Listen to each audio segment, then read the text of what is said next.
A graça e a paz, amém? Que bom a gente poder estar aqui. São esses dias aí intensos. Nós tivemos acampamento de crianças, nós tivemos aí várias atividades da igreja, juvenis, nós tivemos o chá das mulheres, não é? Estive ontem, não deixaram ficar, mas tudo bem, né? Mas foi uma bênção, tive muitos testemunhos aí das mulheres que participaram. Então eu sei que Deus está fazendo grandes coisas no nosso meio, e nós podemos testemunhar isso, e que você participe, e que você sempre seja um canal de bênção de Deus, para poder abençoar alguém e falar de Jesus para alguém. Não é? Então nós temos vários bancos aqui vazios, né? Que você aí é desafiado a estar trazendo alguém com você, está convidando alguém para estar aqui junto com você, e que o Senhor possa te usar como canal de bênção. Amém? Que bom podemos aqui louvar o Senhor, cantar, adorar a Ele e meditar na sua palavra. Abra sua Bíblia em Mateus capítulo 15, do verso 21 ao verso 28. Mateus capítulo 15, a partir do verso 21. Amém?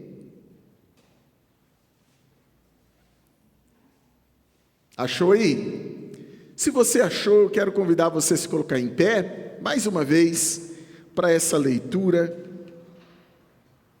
Diz assim a palavra: saindo dali, Jesus foi para a região de Tiro e Sidom, e eis que uma mulher cananeia, que tinha vindo daqueles lados, clamou: Senhor, filho de Davi, tenha compaixão de mim, minha filha está horrivelmente endemoniada. Jesus, porém, não lhe respondeu palavra. Então os seus discípulos, aproximando-se, disseram: mande-a embora, pois vem gritando atrás de nós. Mas Jesus respondeu: não fui enviado, senão as ovelhas perdidas da casa de Israel. Ela, porém, veio e o adorou, dizendo: Senhor, me ajude. Jesus respondeu: não é correto pegar o pão dos filhos e jogá-lo aos cachorrinhos. A mulher disse: é verdade, Senhor, pois os cachorrinhos comem das migalhas que caem da mesa dos seus donos. Então Jesus lhe exclamou: mulher, que grande fé você tem!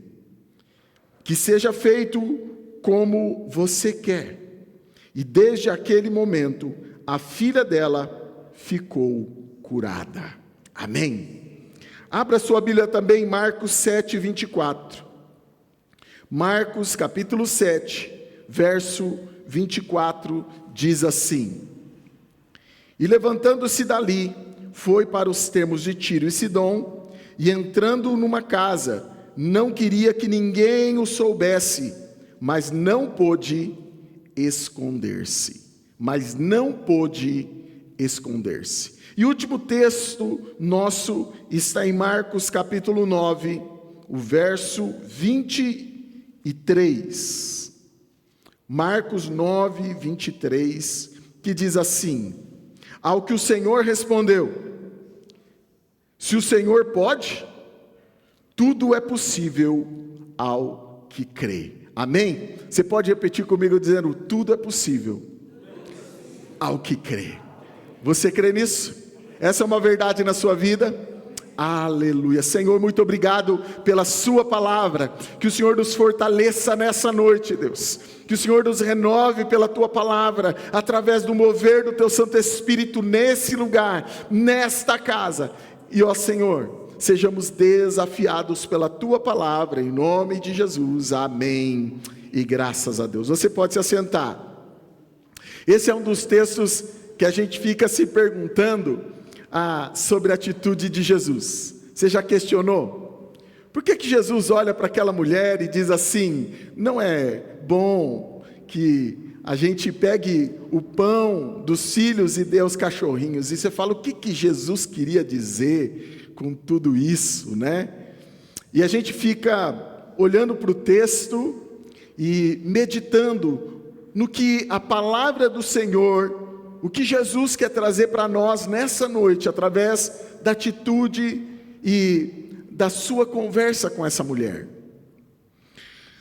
Quando eu olho primeiro para esse texto, nós não podemos ver Mateus sem olhar para Marcos, não é? Os evangelhos, eles se conversam, e a gente sabe que o texto de Marcos, capítulo 7, nos traz esse mesmo ambiente, essa mesma passagem, e você vê que ali, Jesus ele vai para Tiro e Sidom. Você sabe que ele acaba de fazer a multiplicação dos pães e peixes, e agora parece que ele se retira para um lugar para descansar. Ele não queria, ele está para Tiro e Sidom. Então você percebe que Jesus primeiro ele diz que ele não veio para os de fora, mas para os da casa de Israel, só que ele não estava em Israel. Ele tinha saído agora dos limites de Israel. Então, Jesus claramente, ele estaria ali para uns dias de descanso ou de férias. Mais ou menos, né, quando o pastor está lá na praia, você vai na praia, aí você encontra um monte de irmão, né? Aí um já quer fazer o culto, o outro quer, né, aconselhar. É mais ou menos isso que está acontecendo. Jesus estava ali, não queria que ninguém soubesse, sabe aquela coisa de agente secreto, né? Eu não quero que ninguém saiba. Jesus estava descansando com os seus discípulos. Ele está em uma casa, e a Bíblia, no Evangelho de Marcos, vai dizer que ele não queria que ninguém encontrasse eles ali, que ninguém soubesse. Porém, ele não pôde se esconder, né? Inclusive, essa mulher encontra Jesus nesse contexto, onde ele está indo para Tiro e Sidom para descansar. E quando nós olhamos para esse texto, nós vemos uma fé ou uma ação despretensiosa, porque Jesus não estava ali para aquele momento de milagres, mas aquela mulher não perdeu a sua oportunidade. Jesus estava ali, escondido, de férias, né? Mas aquela mulher não perdeu a sua oportunidade de se encontrar com o Mestre, de receber graça de Jesus. E eu penso que ela teve essa primeira confiança no seu coração: eu preciso falar com Jesus. E ela não perde a oportunidade. Meu querido, esse é um desafio para nós, porque Jesus está aqui. Jesus está aqui. E nós não podemos perder a oportunidade. Amém? Você não pode perder essa oportunidade. Talvez você esteja aí dizendo: olha, eu não sou tão mal assim, está tudo bem na minha vida, está correndo tudo tranquilamente, mas você não pode perder a oportunidade, porque Jesus está aqui. Nós precisamos entender isso. E aquela mulher, então, ela não perde a oportunidade. Mas o que eu quero trazer ao teu coração, diante dessa mulher, quando você olha no texto, lá em Mateus, e deixa a tua Bíblia aberta, Jesus olha para essa mulher, e há duas pessoas que chamam a atenção de Jesus por causa da sua fé. O primeiro deles é o centurião, lembra dele? Né? Ele diz: o senhor não precisa nem ir na minha casa, dá uma palavra só e o meu servo vai ser curado. E Jesus diz: nem em Israel encontrei fé como esta. E agora dessa mulher, porque Jesus diz para ela assim: mulher, grande é a tua fé, que seja feita conforme você quer. Agora, presta atenção, essa mulher tinha uma grande fé. Jesus admira a fé dela, amém? Sim ou não? Ele olha para aquela mulher e diz: você tem uma grande fé. Agora eu pergunto para você, como estava a casa daquela mulher? Como estava a família daquela mulher? Como estava os seus filhos ou a sua filha? Ela mesmo declara, ela diz: a minha filha está horrivelmente endemoniada. Eu não sei o que é isso, gente. Nós já expulsamos muitos demônios, mas eu nunca vi, né, um que alguém que está horrivelmente endemoniado, né?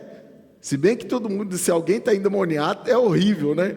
Mas ele diz, imagina uma mãe dizendo isso. Ou seja, é algo terrível que acontecia naquela família e naquela casa, mesmo tendo uma grande fé.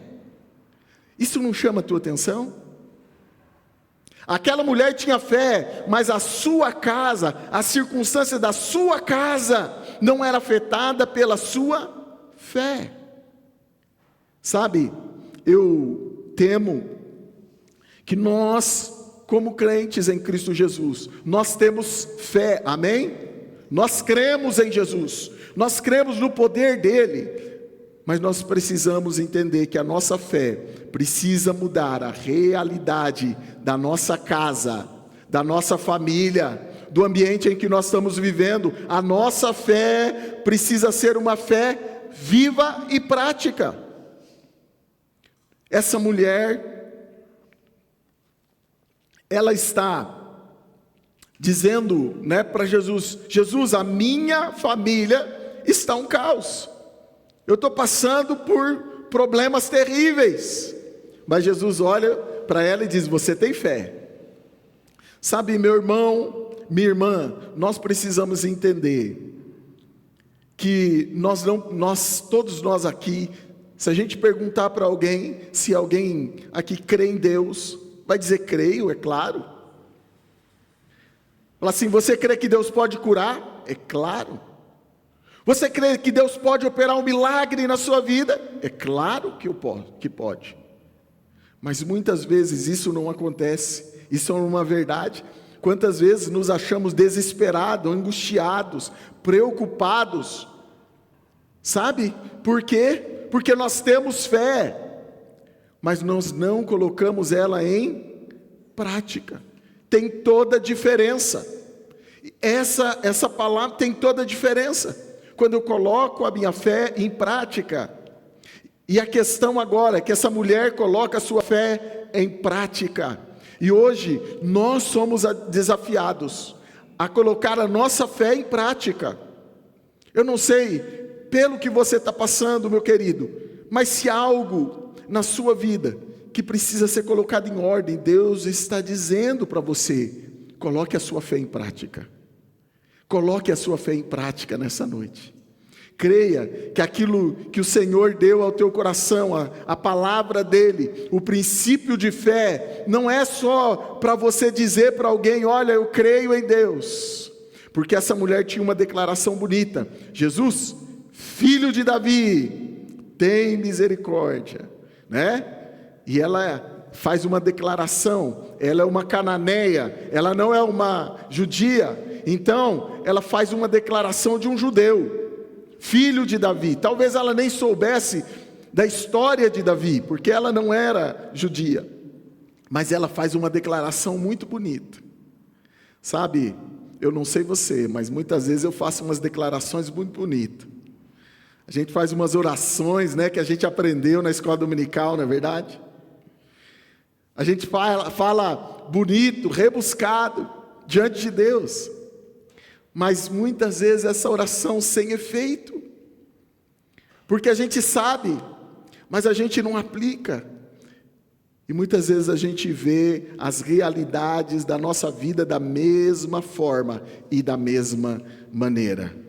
A palavra do Senhor em Marcos capítulo 9, o texto que nós lemos, diz: tudo é possível ao que...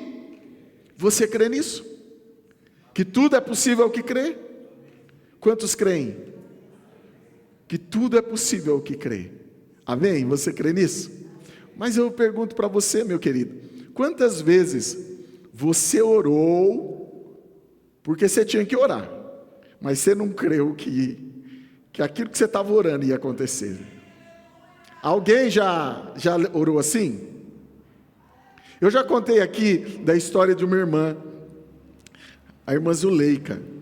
Ela estava hospitalizada, e quando eu cheguei no hospital, eu olhei para a irmã Zuleika, né, e eu falei assim: Senhor, ela não vai passar de hoje, vou ter que cuidar da família.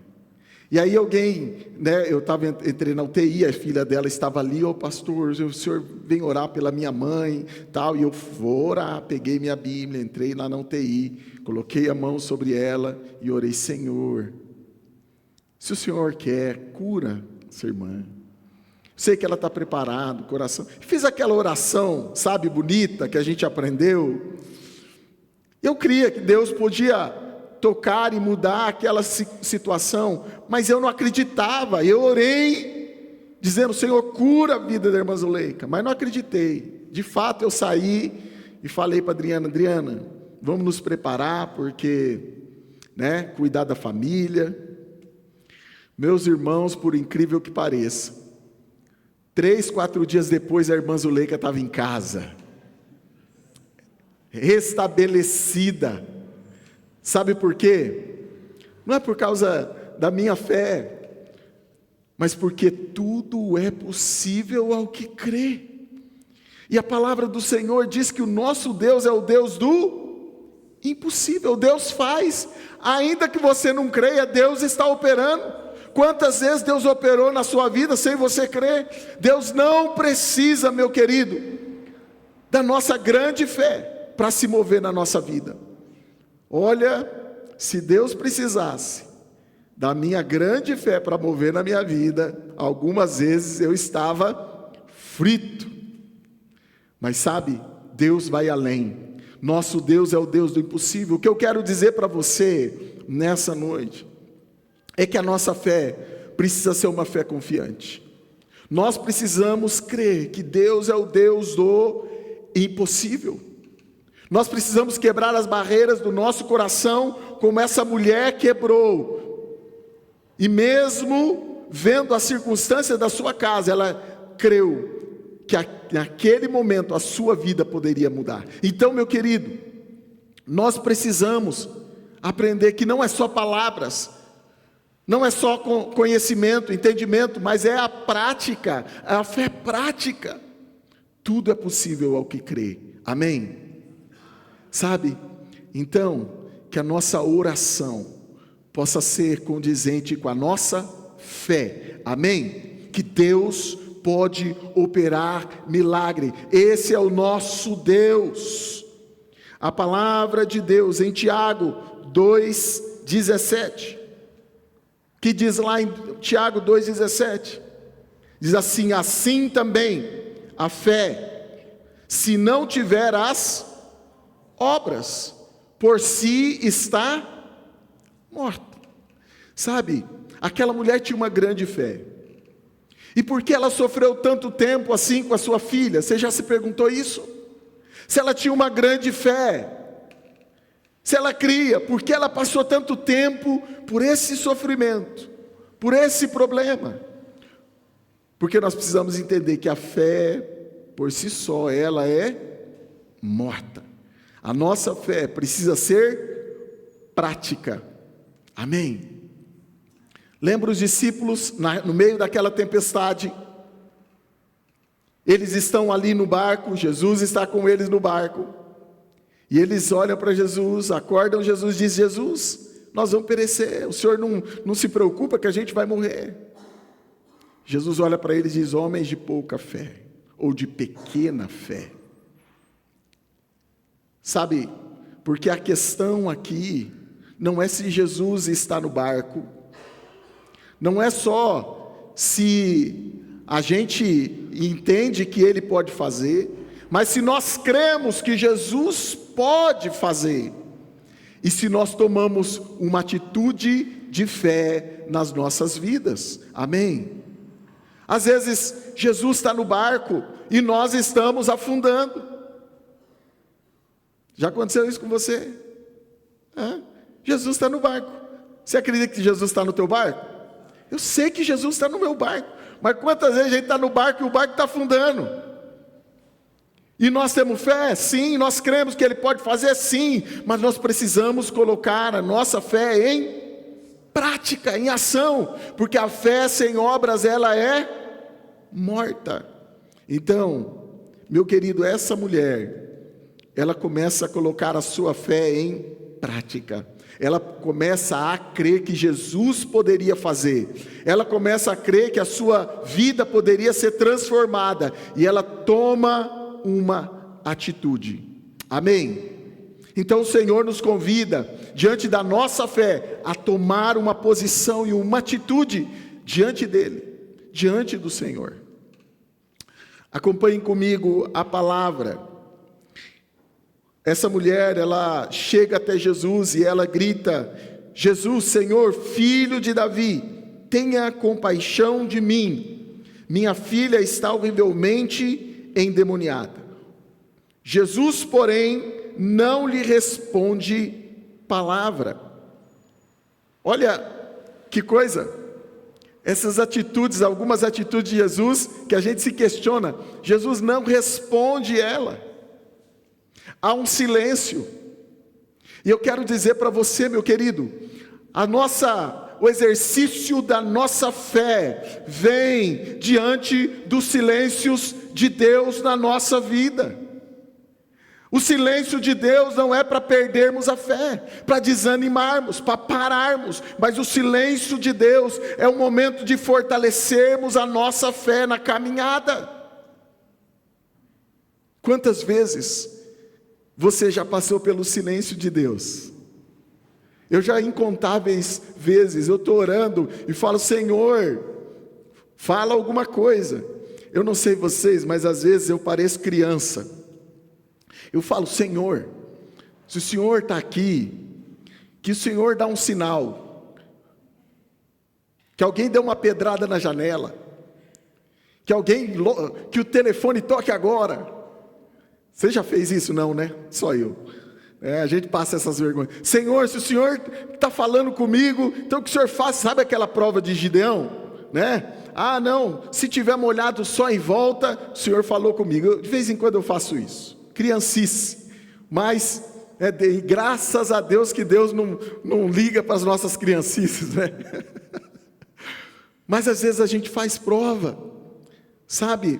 Nós precisamos entender, meu querido, que o silêncio de Deus não é para matar a sua fé, não é para paralisar a sua fé, mas é para você permanecer em fé, crendo que Ele pode fazer.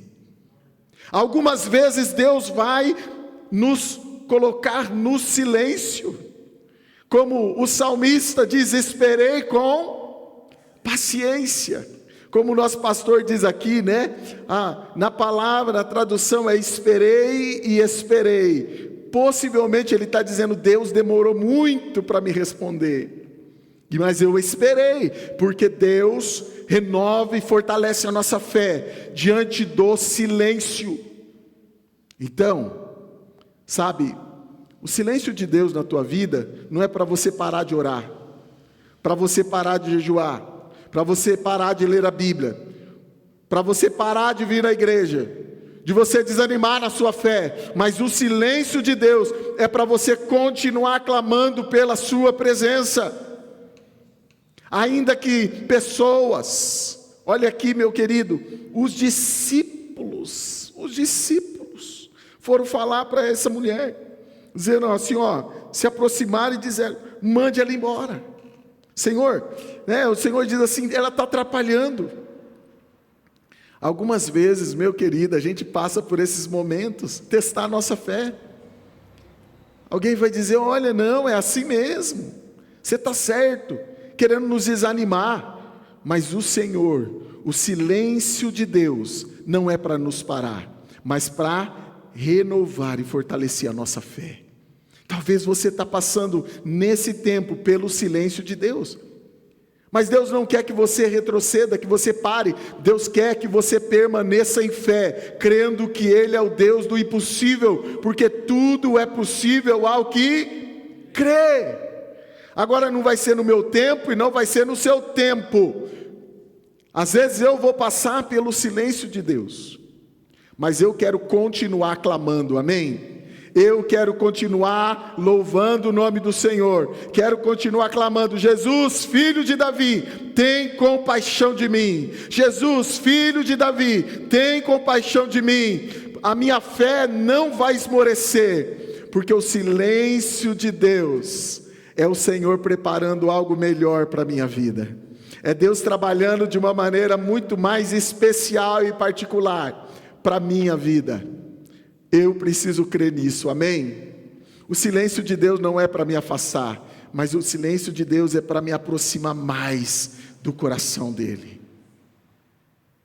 Jesus não fala nada, não diz nada para essa mulher. Ele não responde a ela. Os discípulos não entendem, acham que ela está atrapalhando, mas olha, a palavra de Jesus para essa mulher, e essa é uma chave, uma grande chave. Ele diz: mas Jesus respondeu para ela, não fui enviado senão as ovelhas perdidas da casa de Israel. Ela, porém, veio e o adorou, dizendo: Senhor, me ajude. Sabe, meu querido, quando essa mulher, Jesus diz assim: olha, eu não fui enviado senão à casa de Israel. A gente pode imaginar, eu não quero entrar nesse texto teologicamente, entender todos os aspectos dele, mas a gente entende que Jesus tinha uma prioridade, e ele sempre vai fazer em Mateus capítulo 10, ele vai dizer isso para os discípulos: vão e preguem, senão para a casa de Israel. Isso é uma prioridade, não é uma palavra excludente de Jesus. E naquele momento, Jesus diz para essa mulher: olha, eu vim senão para a casa de Israel. Mas aquela mulher olha para Jesus, e ela olha para Jesus e adora Ele. E eu sei que a adoração, meu querido, é algo que toca o coração de Deus. Nós somos adoradores, amém? E a nossa fé precisa redundar em adoração.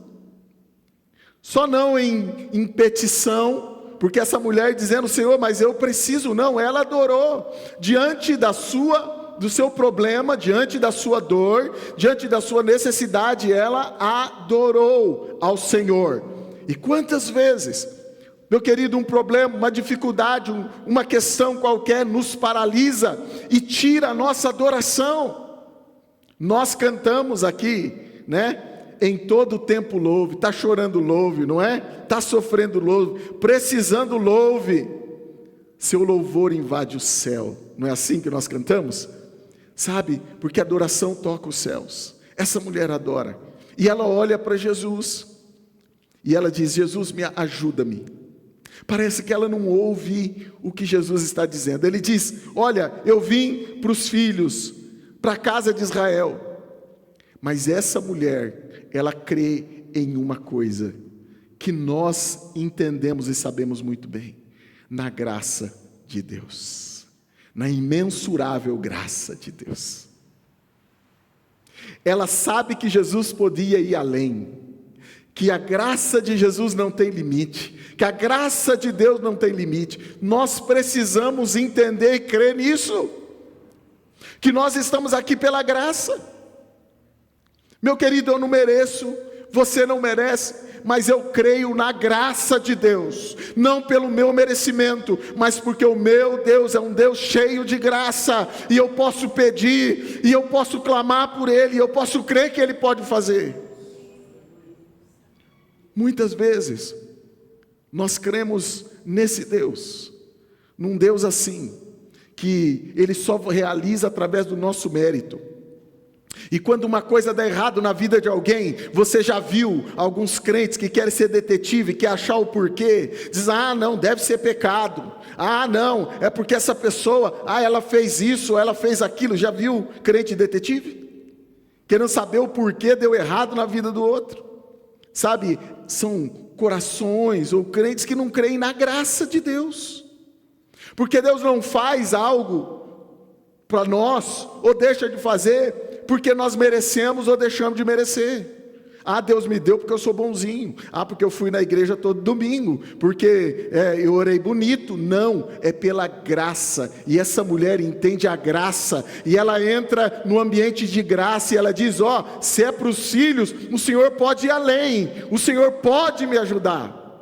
Ela entende da graça de Deus, e como é bom entender que Deus é gracioso. Sabe, meu querido, porque às vezes, eu não sei você, mas às vezes a gente está passando por uma prova, e a gente quer achar culpados, responsáveis, aonde nós erramos, o que nós deixamos de fazer, e a gente quer confabular e colocar uma série de pontuações, mas nós precisamos, o que Deus traz no nosso coração nessa noite, nós precisamos crer na graça de Deus. Sabe, Deus pode fazer na tua vida não porque você merece, não porque você é melhor, mas pela graça de Deus. Deus pode ir além. Quando ela diz, não, eu vim para os filhos, ela diz, mas o Senhor pode me ajudar, porque você é o Deus de graça. O Senhor é um Deus de graça. Ela olha para Jesus e entende que o Senhor pode abençoá-la mesmo assim. Nós precisamos crer na graça de Deus. Amém? Você crê na graça? Você confia na graça de Deus na tua vida? Você crê nisso? Aleluia! Então rasga o teu coração, clame a Ele, peça a Ele, porque Ele pode fazer. Mas olha o que Jesus responde para essa mulher. Ele continua. Jesus respondeu para ela, lá no verso 25, ele diz, não é correto pegar pão dos filhos e jogá-lo aos cachorrinhos.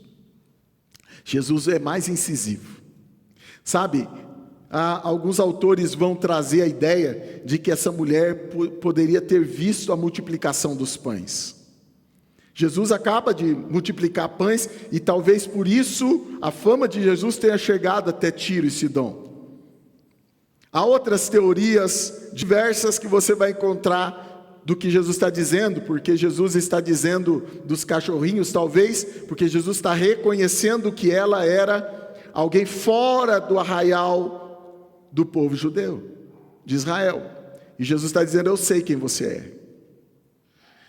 De toda forma, o que Jesus traz para essa mulher aqui é uma verdade, que ela não era filha. Por 2 vezes ele está declarando para ela, você não é filho, eu vim para os filhos.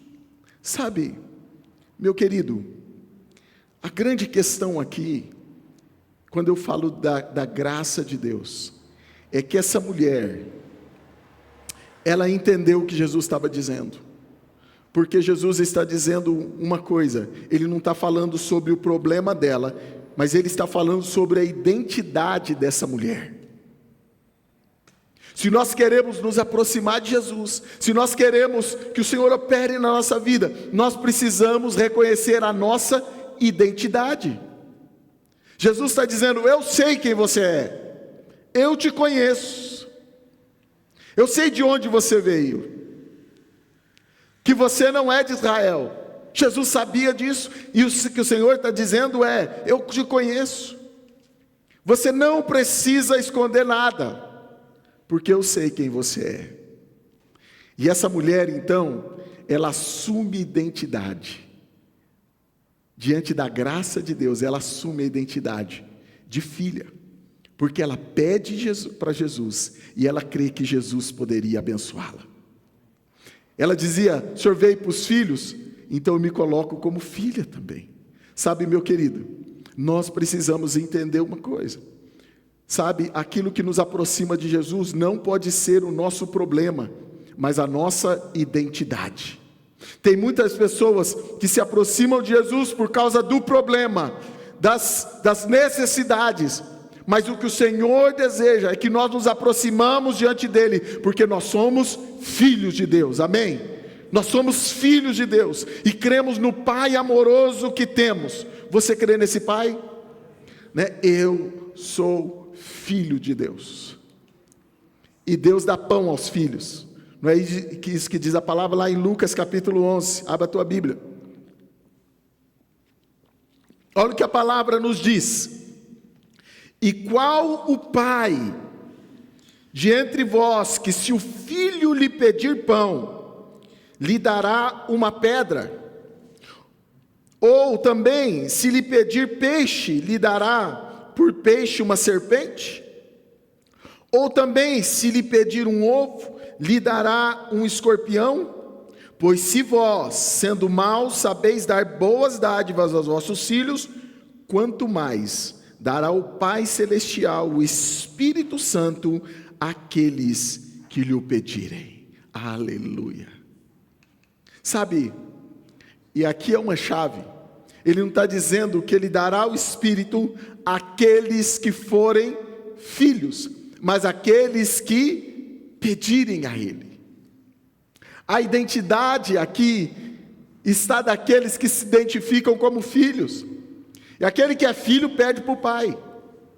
Se você é filho, você crê que o pai vai cuidar de você, o pai vai te abençoar, o pai vai derramar graça sobre a sua vida. E eu preciso crer no amor e na graça desse pai, amém? Você crê que esse pai amoroso está aqui? Que você pode pedir para ele, que ele cuida de você? Você crê na paternidade? Sabe, o que o Senhor está dizendo é que o milagre aqui está relacionado com a identidade, e não com o pedido, e não com a fé, e não com a grandeza das atitudes ou da santidade. Está relacionado com a identidade de filho. Você é filho, você é filha, então creia, Deus está cuidando de você. Deus quer abençoar a tua vida, Deus quer derramar graça sobre o teu coração, porque você é filho, você é filha de Deus, porque Ele veio para os filhos, e Deus está cuidando de você, amém? Sabe, meu irmão, essa mulher entendeu, se a graça é para os filhos, eu quero entrar debaixo dessa graça. Eu creio na graça de Deus, eu creio que Deus pode fazer, eu creio que Deus pode ir além, através e pela minha vida, amém? Você crê nisso? Sabe, meu irmão, minha irmã, talvez nós podemos olhar para a nossa vida e ver uma grande fé. Eu creio, eu confio, mas algumas coisas ainda não mudaram na nossa vida e na nossa história. Nós precisamos crer que a primeira coisa que precisa mudar na nossa caminhada é a nossa identidade, amém? A nossa identidade. Eu sou filho, e se eu peço para o Pai me dá, não porque eu sou melhor, mas porque eu reconheço a minha identidade de filho de Deus, amém? Eu reconheço essa identidade na minha vida. Efésios 1:3, olha o que diz a palavra: bendito o Deus e Pai do nosso Senhor Jesus Cristo, que nos tem abençoado com toda sorte de bênçãos espirituais nas regiões celestes em Cristo. O Deus Pai, Ele tem feito o quê? Nos abençoado, amém? Ele nos abençoa, porque Ele é Pai. Agora presta atenção, a declaração dessa mulher. A declaração dessa mulher toca o coração de Jesus, porque ela diz assim, lá no verso 27, olha o que diz a mulher para Jesus: é verdade, Senhor, pois os cachorrinhos comem das migalhas que caem da mesa dos seus donos. Então Jesus lhes clamou: mulher, que grande fé você tem, que seja feito como você quer. Jesus olha para aquela mulher, presta atenção aqui. Meu irmão, minha irmã, Jesus disse: eu vim só para os filhos, e não é certo eu tirar o pão dos filhos e dar para os cachorrinhos, aqueles que não são filhos. E essa mulher diz assim: mas os cachorrinhos comem das migalhas. O que aquela mulher cria é que uma migalha do pão que Deus tem para os seus filhos poderia realizar um milagre na sua vida. Uma migalha da graça podia transformar a sua história. Essa verdade, meu querido, eu creio que tocou o coração de Jesus, esse entendimento de que a graça de Deus é infinita. Agora, sabe, quando eu olho para a minha vida, meu querido, a questão não é essa mulher olhando para a migalha. O grande problema está na minha vida, como filho, que sento na mesa e tenho pão da presença do Pai e vivo como se estivesse comendo migalhas. Filhos que não entendem que tem pão com fartura.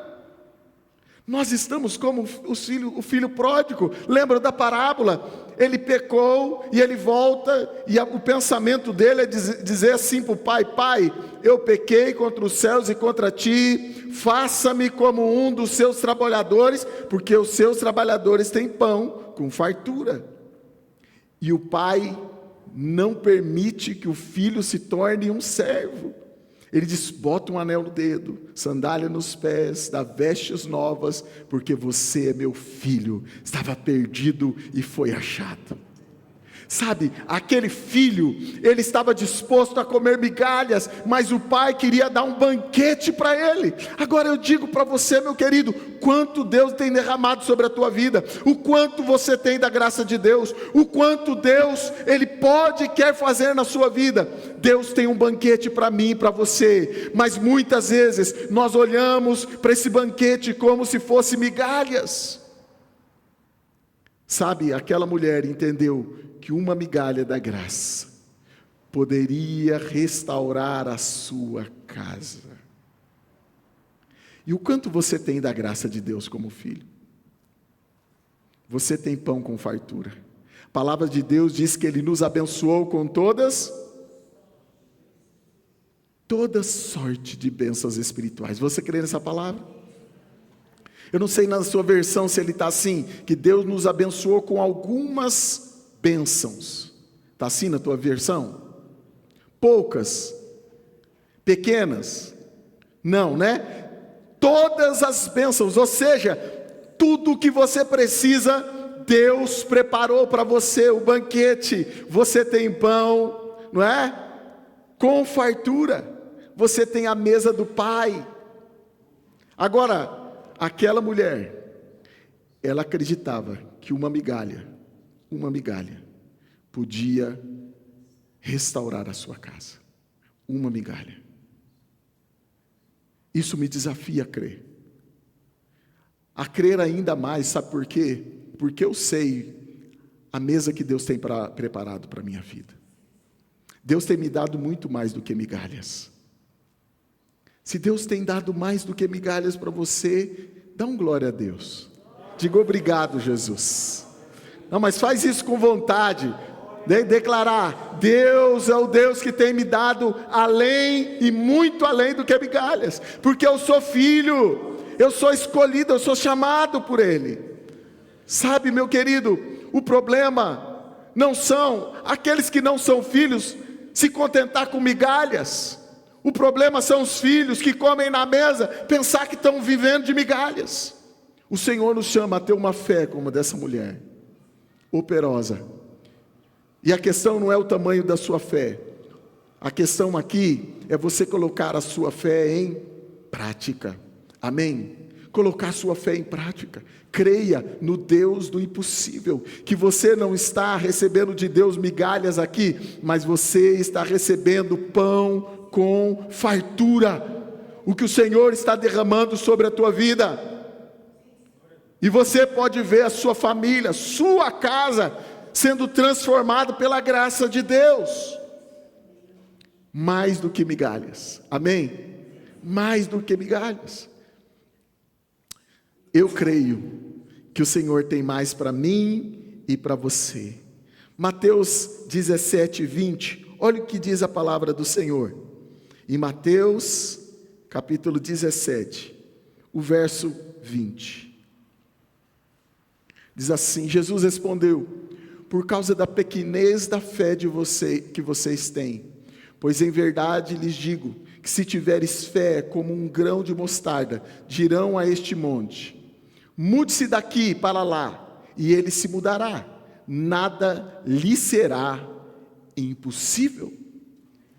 O que o Senhor está dizendo aqui, meu querido, não tem a ver só com a fé, ou com o tamanho da fé, porque o Senhor compara essa fé a um tamanho de um grão de mostarda, uma pequena fé, mas que tem uma grande atitude e crê no Deus do impossível. Uma fé que tem uma grande atitude, porque eu tenho fé, você tem fé? Mas eu não diria para uma montanha: muda de lugar, né? Tem alguém aqui que tem essa coragem? Dizer? Graças a Deus, né? Somos verdadeiros. Eu não teria essa coragem, meu irmão. Sabe, mas a questão aqui, o que o Senhor está dizendo, é que uma fé sem atitude, em crer na grandeza de Deus, e no Deus do impossível, é uma fé inoperante. É uma fé ineficaz. Essa mulher tinha uma grande fé, mas vivia um problema sério na sua casa. Que eu quero dizer para você, quero fechar com essa palavra. Como filho de Deus, você precisa crer na graça do Senhor, receber a identidade de filho e crer nessa identidade, que o Pai cuida de você e o Pai quer te abençoar, e que você senta na mesa do rei e você tem pão com fartura. Não acredite que você está vivendo de migalhas da graça de Deus. Deus tem pão com fartura para você. Você não foi chamado para viver de migalhas. Você foi chamado para sentar na mesa. Amém? Aquela mulher que não estava próximo da graça, ela cria que uma migalha podia transformar a sua vida. E eu creio no Deus do impossível. Eu creio, você crê? Quero convidar você a se colocar em pé.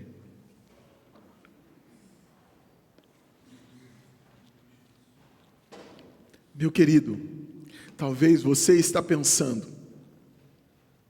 apenas em resolver o teu problema. Senhor, a gente vem pedir algo. Olha, eu estou com esse problema. Sabe qual é o nosso problema? Primeiro, nós perdemos a identidade de filho. Porque eu vou te dizer uma coisa, se você é pai aí, você sabe do que eu estou falando. Quando eu chego no final do mês, eu recebo o meu salário, primeira coisa que eu penso, meu filho está precisando de um tênis, está precisando de uma camisa, está precisando de alguma coisa. Meu primeiro pensamento são para os meus filhos. O que eles estão precisando? Sabe, o pensamento de Deus está sobre a tua vida. O que você está precisando?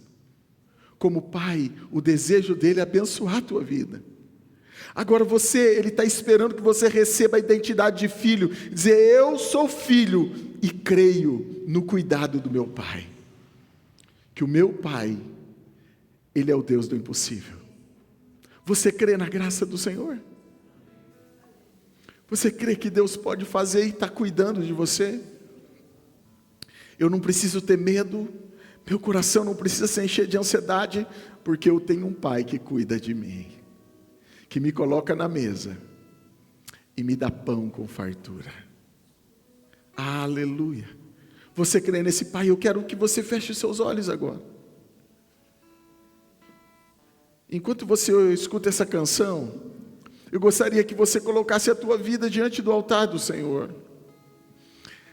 Talvez até esse momento você está reconhecendo essa palavra para o teu coração, dizendo: eu tenho fé, mas algumas coisas da minha vida ainda eu não consigo perceber mudança, parece que estou vivendo da mesma forma. Talvez você olhe para a tua vida e você está vivendo assim, de migalhas, dizendo: Senhor, resolve esse problema, Senhor, estou passando por isso, Senhor. O Senhor quer que você sente na mesa e entenda que você é filho, porque Ele diz: eu vim para os filhos, e todos os que creem, Ele deu o poder de serem feitos filhos de Deus. Ele veio para os filhos. E se você entende que você é filho, meu querido, se coloque debaixo da graça do Senhor, e Ele pode fazer o impossível na tua vida, porque Ele é o teu Pai.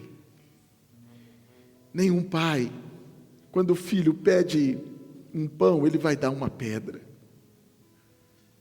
Quanto mais o vosso Pai Celestial. Creia no amor dEle, creia na graça dEle.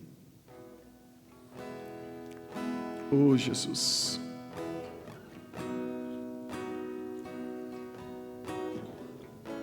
oh Senhor Deus, vem sobre nós, Deus, vem sobre nós. Oh Jesus, vem nele. Se coloque debaixo da graça dele. Deixa ele tocar a tua vida nessa noite. Ele renovar a tua fé. Aleluia, Jesus. Renova a nossa fé, Senhor.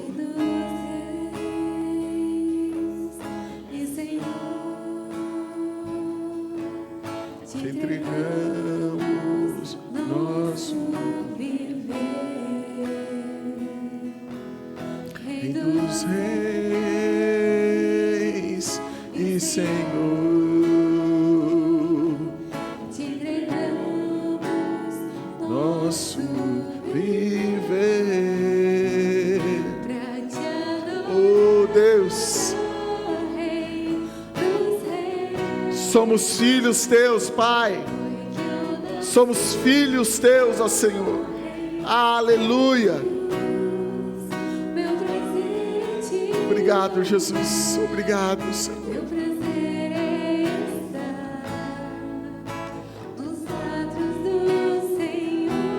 Oh, Jesus. Casa de Deus. Eu quero abrir o altar nesse momento, para que o Senhor possa renovar o teu coração e a tua fé nessa noite, para que você se posicione, não diante do teu problema, mas como filho. Jesus não falou para essa mulher do problema dela, qual era, o que seria.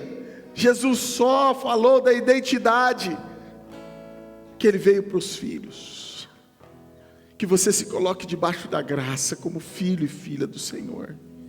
Diga: Senhor, eu vim aqui não falar do meu problema, mas eu vim aqui declarar que eu sou filho, eu sou filha, e eu creio na sua maravilhosa graça. Eu quero convidar você, se você quer fazer essa oração, venha no altar. Nós vamos orar juntos, porque eu quero me colocar junto com você, diante desse altar também, porque eu quero que a minha fé seja renovada nessa noite, seja fortalecido nessa noite. O altar está aberto, e declare a Ele, aleluia, para te adorar, ó Rei dos Reis. Esse é o altar. onde Ele quer derramar graça, vida, bênção, alegria, renovo, cura, milagre. Esse é o nosso Deus. Aleluia.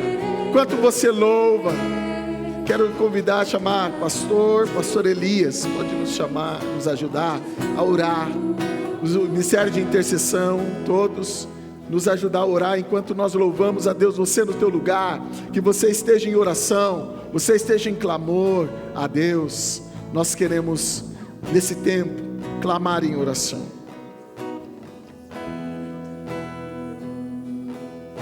Em verdade, te adoramos, te adoramos.